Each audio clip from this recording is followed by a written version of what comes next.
भूतिया कुआं का रहस्य। गांव के किनारे एक पुराना कुआं था जिसे लोग भूतिया कुआं कहते थे। कोई याद भी नहीं कर सकता था कि उसे किसने और कब बनवाया था, लेकिन लोग कहते थे कि वहां एक औरत ने छलांग लगाकर आत्महत्या कर ली थी।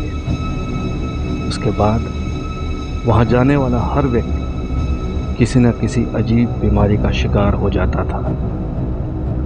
उनके शरीर में अजीब निशान पड़ जाते थे और उनकी आंखों में अजीब चमक दिखाई देती थी। वो धीरे धीरे अपनी याददाश्त खो देते थे और कुछ महीनों के अंदर उनकी मौत हो जाती थी। गांव में यह कहानी एक रहस्य बनकर रह गई थी, लेकिन तीन दोस्त मयंक, सुनील और राधिका इन कहानियों को सच नहीं मानते थे। वे जानते थे कि उनके कई परिचितों ने इस कुएं के पास जाने के बाद बीमारी का सामना किया था, लेकिन वे इसे मनोवैज्ञानिक डर और अंधविश्वास का नाम देते थे। एक दिन उन्होंने फैसला किया कि वो इस कुएं के रहस्य को उजागर करेंगे। एक दिन आधी रात के समय वो लोग कुएं के पास पहुंचे। चारों ओर सन्नाटा था और हल्की हल्की हवा चल रही थी। मयंक ने अपने फोन की टॉर्च जलाकर कुएं के अंदर झांका। कुएं की गहराई इतनी ज्यादा थी कि रोशनी भी उसके तल तक नहीं पहुंच पा रही थी। पानी की सतह पर एक अजीब सी परछाई होती हुई दिखी। सुनील ने हंसते हुए कहा, देखो, ये तो सिर्फ एक परछाई है, हमें डरने की जरूरत नहीं। लेकिन तभी कुएं के अंदर से एक धीमी सी सिसकने की आवाज आई, मानो कोई औरत रो रही हो। राधिका ने कहा, तुम लोगों ने सुना? ये आवाज कैसी थी? मयंक ने ध्यान से सुनने की कोशिश की। कुएं से सिर्फ सिसकियां ही नहीं, बल्कि एक अजीब तरह की खराश भरी फुसफुसाहट भी आने लगी। उन्होंने महसूस किया कि उस आवाज में दर्द और नफरत छिपी थी।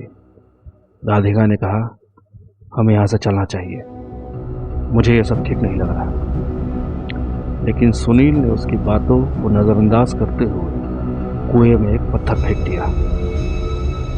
जैसे ही पत्थर पानी की सतह से टकराया, अचानक से कुएं के ऊपर एक ठंडी सी हवा का झोंका चला और कुएं के पानी में जोर की हलचल होने लगी।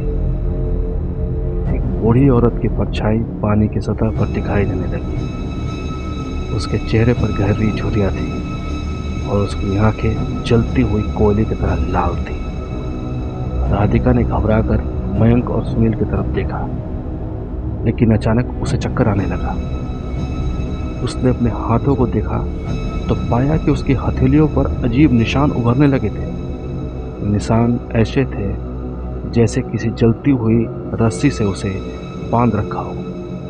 मयंक और सुनील ने अपने शरीर में अजीब बदलाव महसूस किए। उनके सिर में तेज दर्द होने लगा और आंखों के सामने सब धुंधला होने लगा। राधिका ने कांपती हुई आवाज में कहा, मुझे लगता है ये वही बीमारी है जिसके बारे में गांव वाले बताते हैं। मयंक ने उससे सहमत होते हुए कहा, लेकिन हम अब भी वापस जा सकते हैं, हमें यहां से निकलना होगा।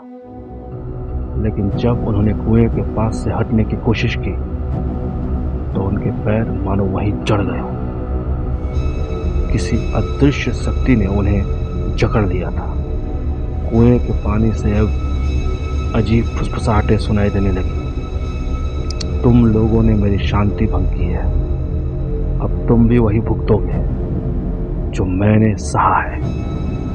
सुनील ने घबराकर मयंक का हाथ पकड़ा, लेकिन उसे महसूस हुआ कि उसके हाथों की नसें जैसे जल रही हो।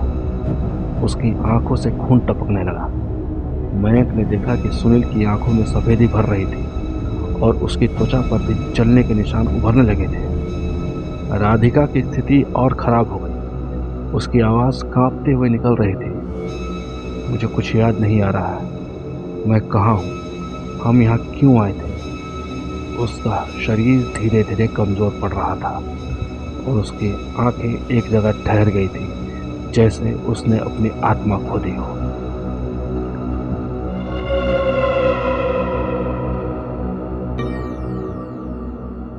मयंक ने किसी तरह अपने पैरों को घसीटते हुए कुएं से दूर होने की कोशिश की, लेकिन जब उसने पीछे मुड़कर देखा तो उसकी नजरें सुनील पर पड़ी।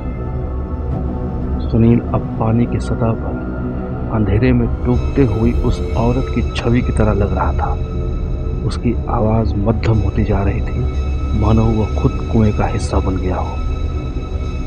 आखिरकार मयंक किसी तरह गांव पहुंच गया और उसके शरीर पर अजीब निशान उभर रहे थे। उसकी याददाश्त अब धीरे धीरे जा रही थी। उसने गांव को लोगों को सब कुछ बताया, लेकिन उसकी आंखों में अजीब चमक देखकर लोग उससे दूर भागने लगे। राधिका और सुनील का कुछ पता नहीं चला। उनकी तलाश में गए लोग वो भी बीमार होकर लौटे। कुछ ही दिनों में मयंक की हालत इतनी खराब हो गई कि वो पागल हो गया और बड़बड़ाने लगा। वो औरत, उसने हमें बुलाया था, हम कभी नहीं बच सकते।